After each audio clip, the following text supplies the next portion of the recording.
My name is John, and I'm here with Bella, of course, for a discussion of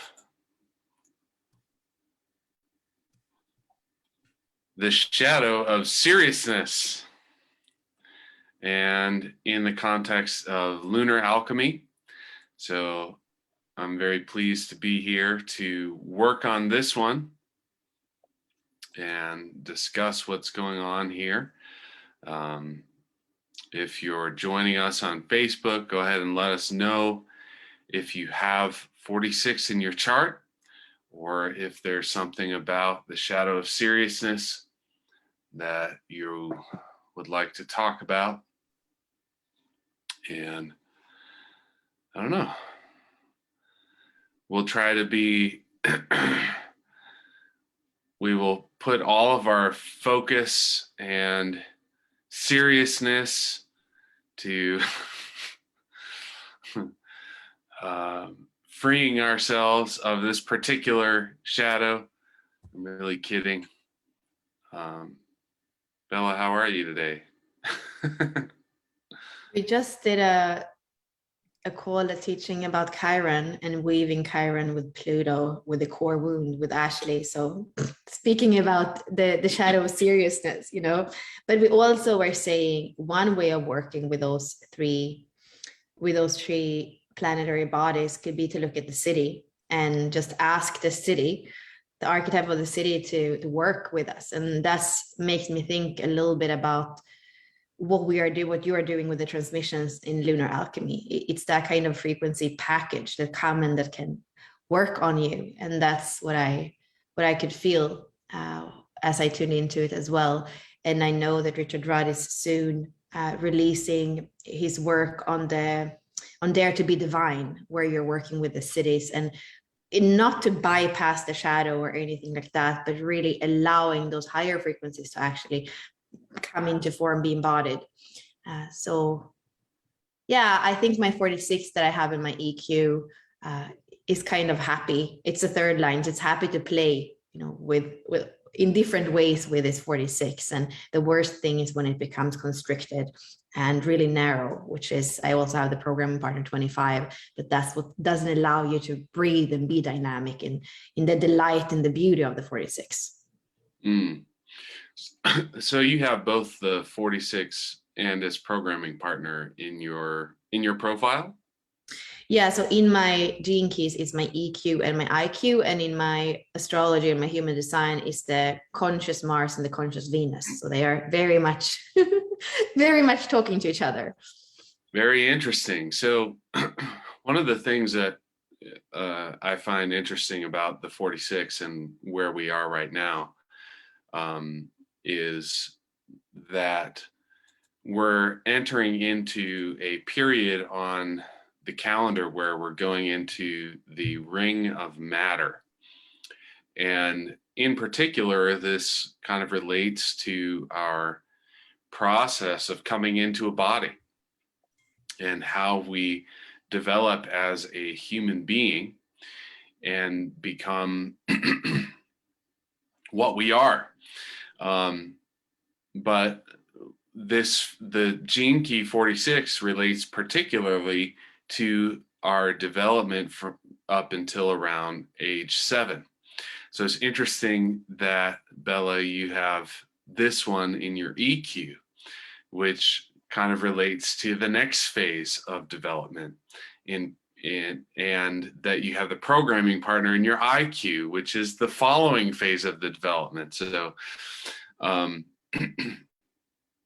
curious if you have an idea about this idea of how the 46 relates to our incarnation process, and specifically with your insight about this kind of development through the following phases up until we kind of reach this adulthood phase following age 21.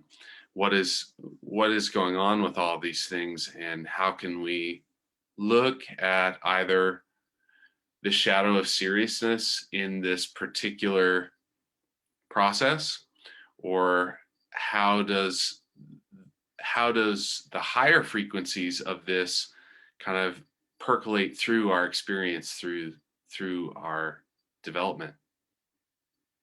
Yeah, thank you for the question. For me, the 46 really is about the, not for just for me, the 46 is about the body, and the way that I see it is that all the imprinting that we get from we are born till we're 7, when we have like, we don't have thick skin, we are very open, and we're too young to process things emotionally, really understanding them, at least emotionally and or mentally, because it's so much imprinting before we can even speak, before we can even make ourselves understood. So all that, it's an imprinting of the body, at the same time as the physical body is growing, and at the same time as the physical body is actually separating from the mother that we come from. So the 9 month in the womb is Jinki 57, and then in the first 7 years we go from that symbiosis into become our own being, and at the same time we are going to be influenced by our primary caretakers a lot, and everything that happens, and that stays then in the cell memories, because we're too young, like I said, to really process what's going on, and it's going to stay there in the depth of the body, maybe forever, you know. And I believe the more conscious we become, the more we can also access not only the things in the physical body, but in the more subtle bodies as well. And I think with the 46, when you are imprinted with all these things, there are going to be things that are helping the soul to remember why it came here. So it's going to absolutely be things that are difficult as well, because the soul is here to remember the task that it took on for humanity. And I believe that's when we can say, okay, the light, why would I think that's the question, like, if all these things are happening, and often it might not happen to us, we might be more watching it happen also to our parents, to other people, so we don't perceive so much delight and so much pleasure. And the question might be, if there isn't delight and pleasure in the world, why am I worthy of feeling delight and pleasure? And instead of like finding that sovereignty of feeling the beauty of being in a body, we can kind of just continue that spiral of our parents, of our lineage, and continue to express those lower frequencies of seriousness, those lower frequencies of not being completely alive in our bodies. And then that, of course, is going to influence emotionally how we can express, and then mentally how we can express as we are growing up. And many times we really become a product of our parents, of our lineage, even if we think we're very different. It's kind of in there because it was in there in the cell memories from the beginning and the imprinting, and we didn't go beyond that imprinting. And that might be when we say, you know, the apple doesn't fall that far from the tree. And I believe that it's a lot of this process is about, and we're going to see that even more as we go in deeper into the coding of matter and the 18th jinki, which has to do with that parental conditioning that even, you know, at some level is there, and many times we're not even aware of it. But the 18 is about breaking free and healing from that, so that we can be complete integrity with who we truly are. So all these keys that are in this codon ring are building on each other and helping us to not only become free, but also heal the fragmentation so we can become whole. Yeah, so the influence of our parents onto the expression that is developed through our bodies. And when the body does not feel safe, our response to that is to have a tighter control on the environment. I have a cat visiting me right now. I don't know if you can see his tail. No. It's sort of right here. Anyways, so what happens when we receive that imprinting where we don't have a feeling of safety? Well, I was kind of thinking about seriousness And, interestingly, this is one of the few gene keys that I feel like has kind of a face value meaning in terms of how we can understand it. So many of these gene keys kind of have hidden understandings, hidden in the sense that the common usage of the terms or the words that represent the spectrums is not always as obvious as we may understand it. But in this case, seriousness is actually at face value what is represented in this particular gene key, meaning once we've lost the lightheartedness or the sense of playfulness, the sense of delight, then we're in this shadow of seriousness. And it's like this process where we're no longer connecting to life as it shows up. We're trying to control the outcomes of that process, of living itself, where we no longer trust the environment or what is going to show up in our life as the most perfect thing for us. And, here's this cat just sort of waltzing into my up onto my lap, really imprinting his presence with this particular meeting that we're having. And I could get really out of balance here thinking, oh God, I gotta keep the cat out of this process. And, it's distracting and we're not going to achieve the purpose of this particular lunar alchemy. But it's really just kind of a perfect foil for us to stay in that process of lightness. When we look at spiritual development, Richard Rudd even mentions this in the Gene Keys, we can become over serious about our process of development. And when we do that, we lose our connection, like you were saying, Bella, to the very vitality of life. So I'm wondering if there's, going into this particular codon ring, we have the ring of matter following up in the 18 and the 57, and I've forgotten the other one. There's one other. We are starting here in the 46, the 18, the 48, and the 57. 57, right? That's I got my 48 and 57 mixed up. So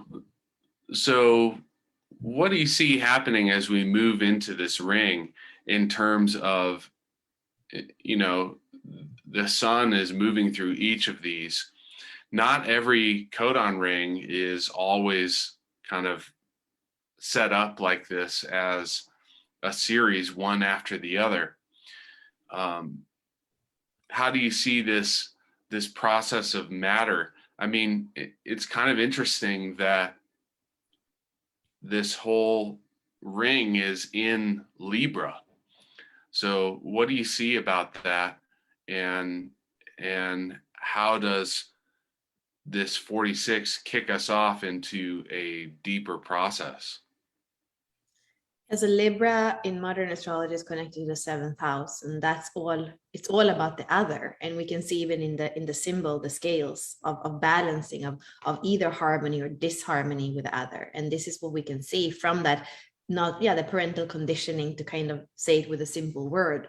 It's either it has imprinted us with harmony or disharmony. And when we speak about those keys, because they are coding that Venus sequence, the word fragmentation is what I see when the emotions are saying one thing, the mind is saying another, the body might not speak at all, the spirit doesn't know where to come home. When all these parts are not together, there is a fragmentation in the energy, and that fragmentation is going to be seen throughout all those levels of bodies, from the physical, from the densest to the more subtle.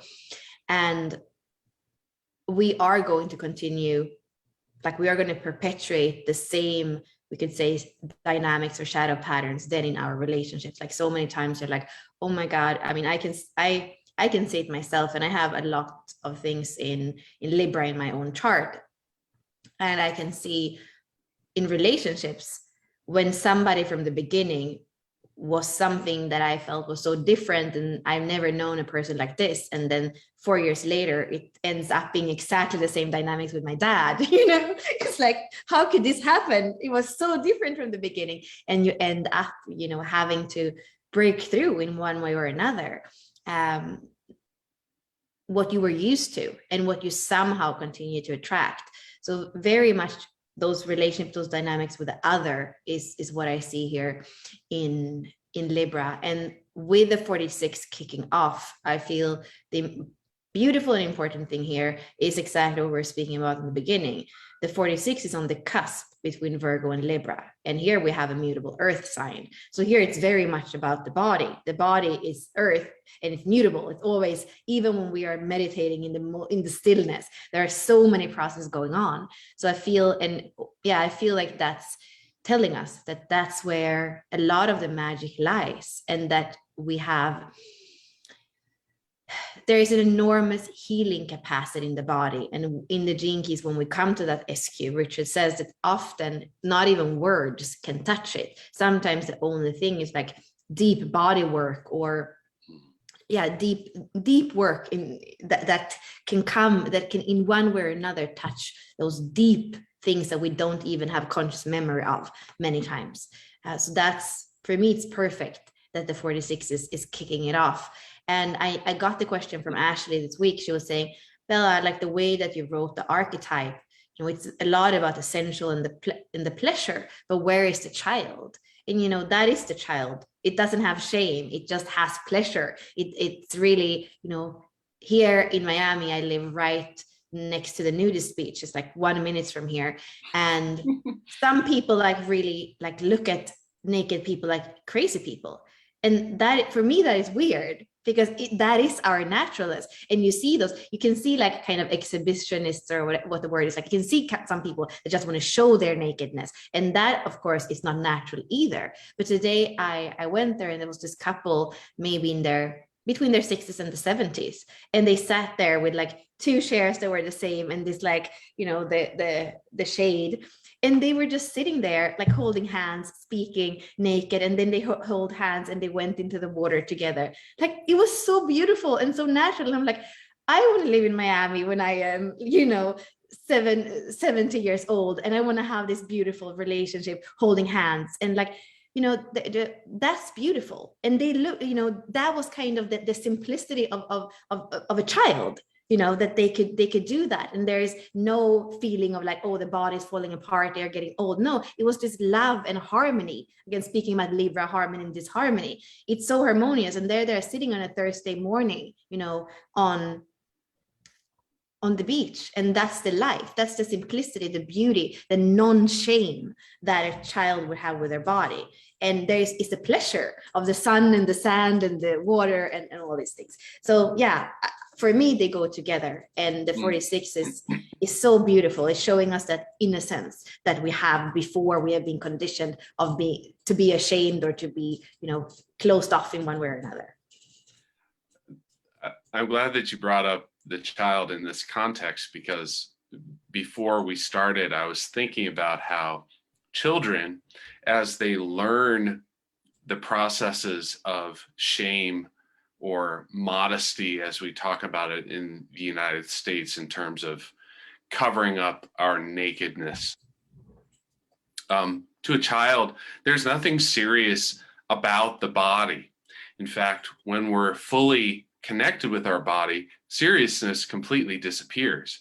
I mean, if you think about when you were a child, what are the funniest things as you're developing your awareness? The body and the processes of the body, whether it's how the internal body processes gas, or, you know, like when you as a child start processing the differences between different bodies, what is funnier than the naked parts of the bodies or the different shapings of the bodies?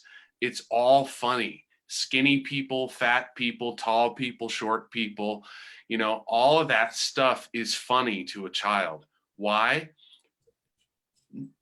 We often, because of our social relationships, add a lot of fixed constrictive meaning onto this awareness.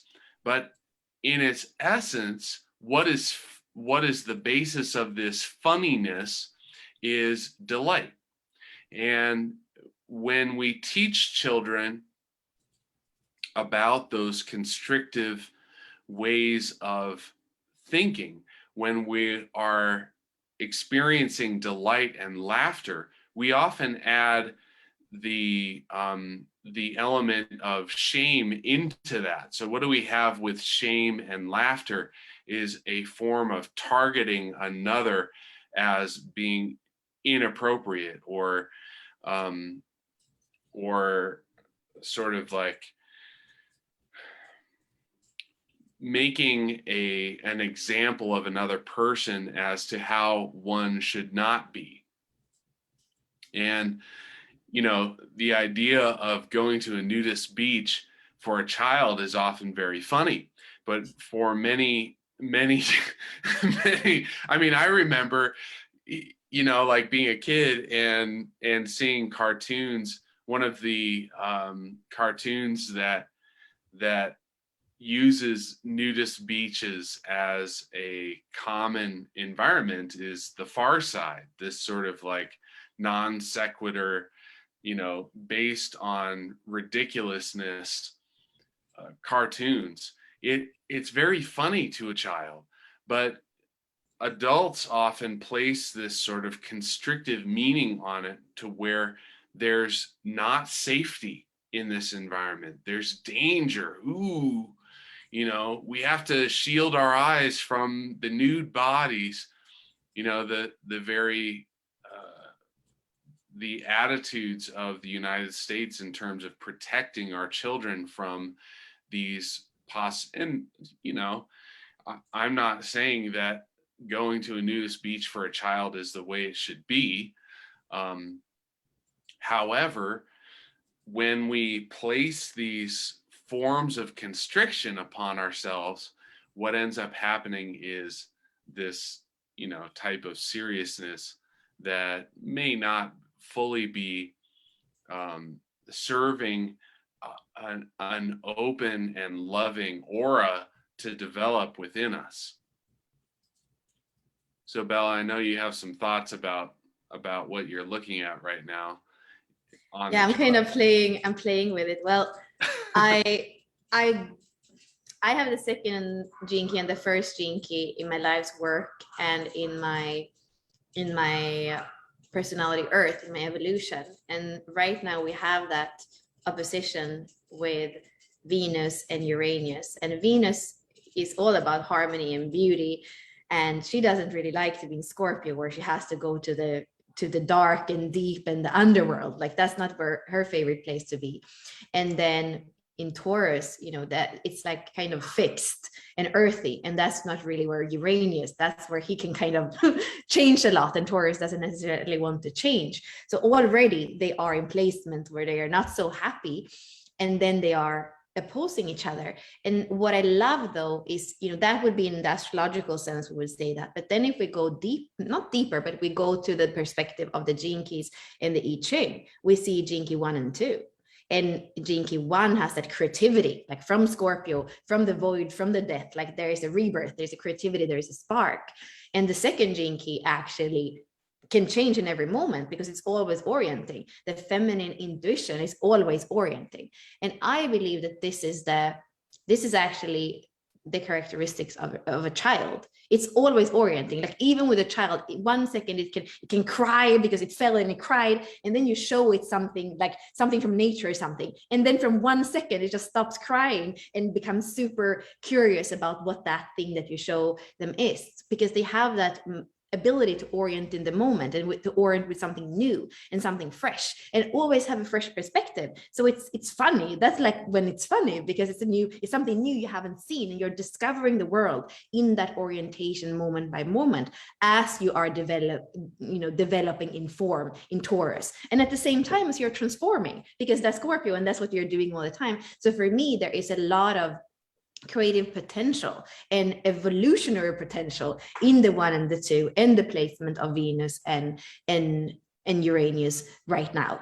And the other that we could mention, we have a square between Pluto and Mercury. So there is something where I feel Mercury for me is the messenger of truth.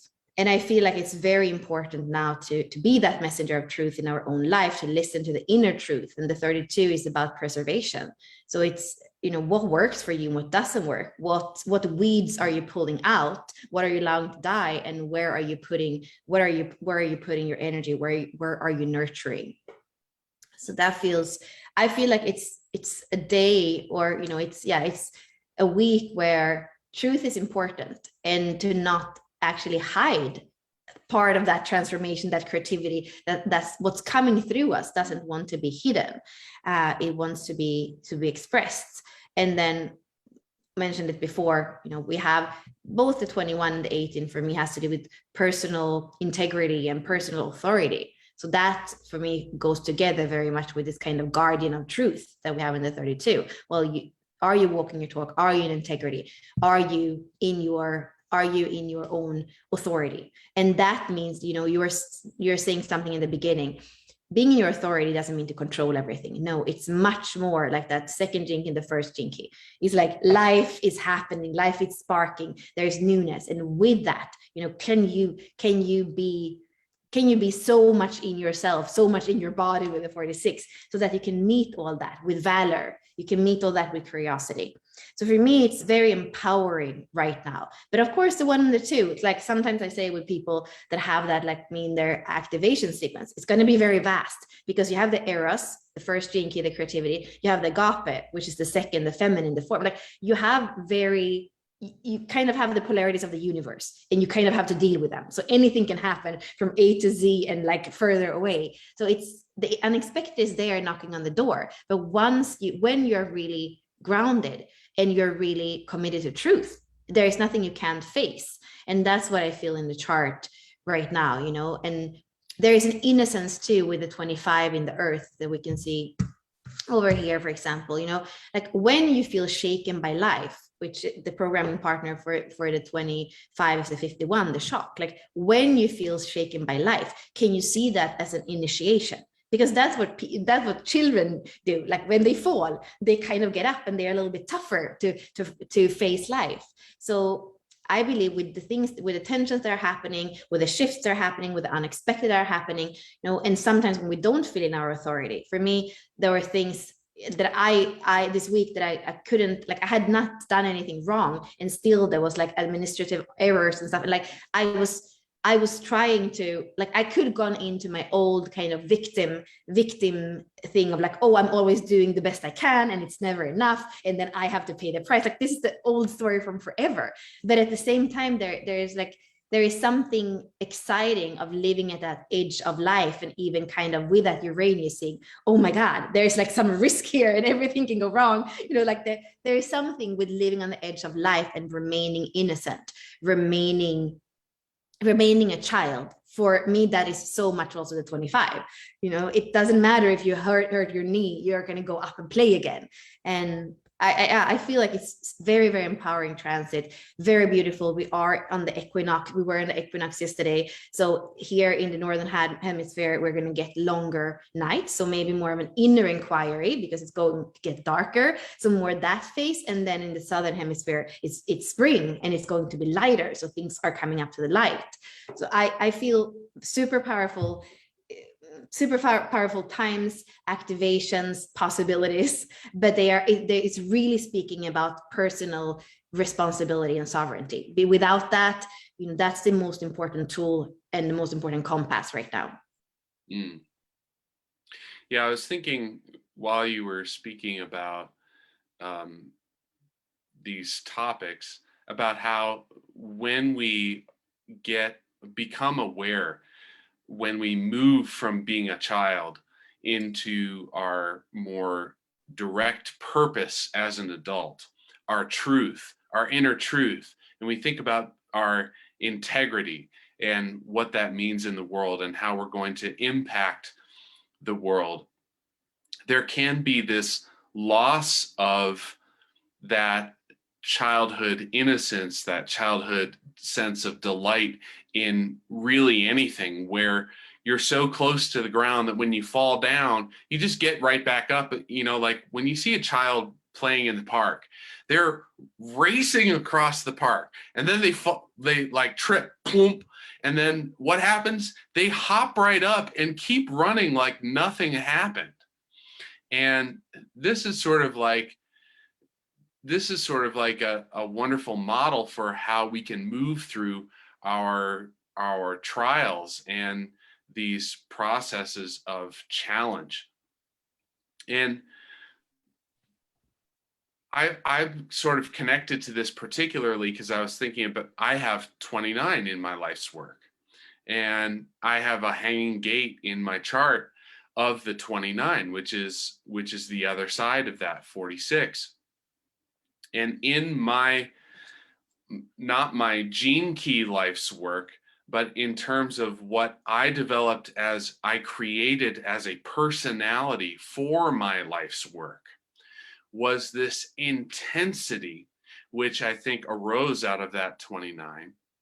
But in relationship to that intensity, I brought with that in the creation of my personality a huge amount of seriousness.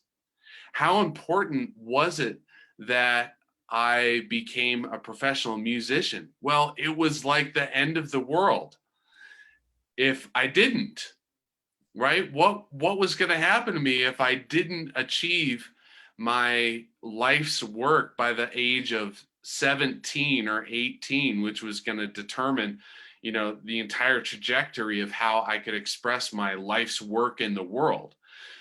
Looking at the world from that perspective was, from my personality standpoint, a, uh, the only possibility. Well, that's kind of ridiculous. There's never an ending of the possibilities. But when we have an opportunity to express our innermost being into the world as a part of our working out of those life energies that are coming through us, oftentimes that constriction is more a part of how we're looking at it. Even when we look at what's going on today in the world, our our our governments and the processes of developing what's okay, what's not okay, and we end up losing sight of those sort of natural ways of being. And what does that do for us as individuals is we're no longer able to be in the right place at the right time when we meet the other, when we come to people who are having a different experience. So, the science of luck is the title for this particular frequency bandwidth. And it's all about being in the right place at the right time, or being drawn to the right place at the right time. Richard Rudd tells that story of the rainmaker who, is this magical being who makes it rain wherever they go. But are they really causing it to rain, or are they simply showing up in the place where it's about to rain?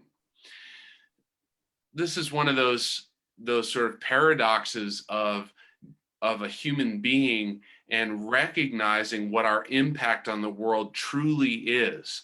When we see a person who makes the waves in their social surroundings, or are able to create changes in the world, are they actually creating changes, or are they just showing up to places that are about to change?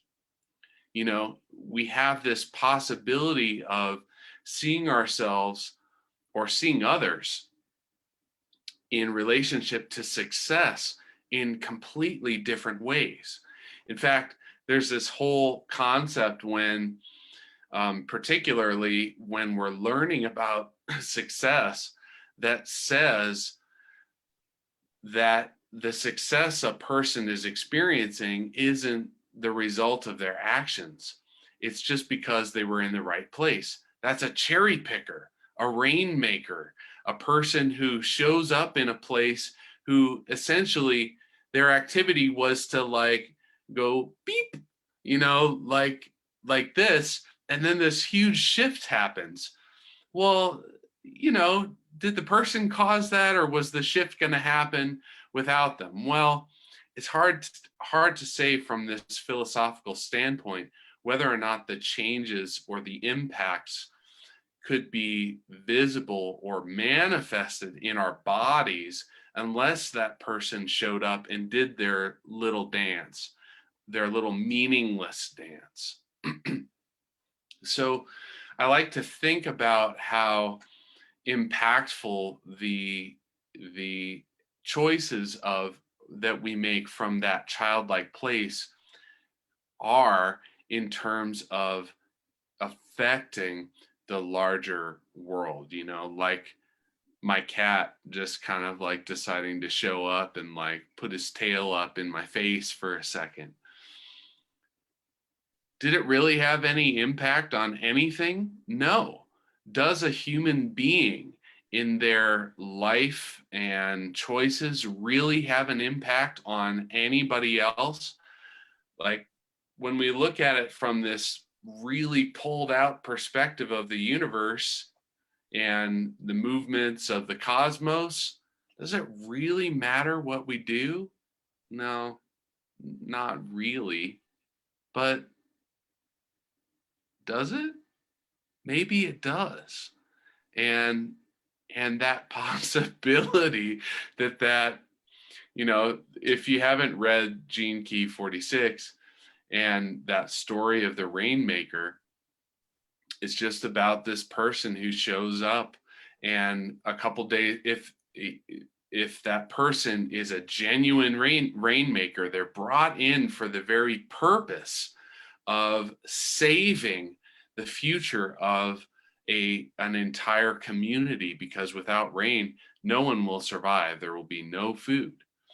And what does that rainmaker do? They just kind of like set up in a hut and they put some like little jingly dongle things up around, you know, whatever types of technology gives the idea that they're about to do some magic.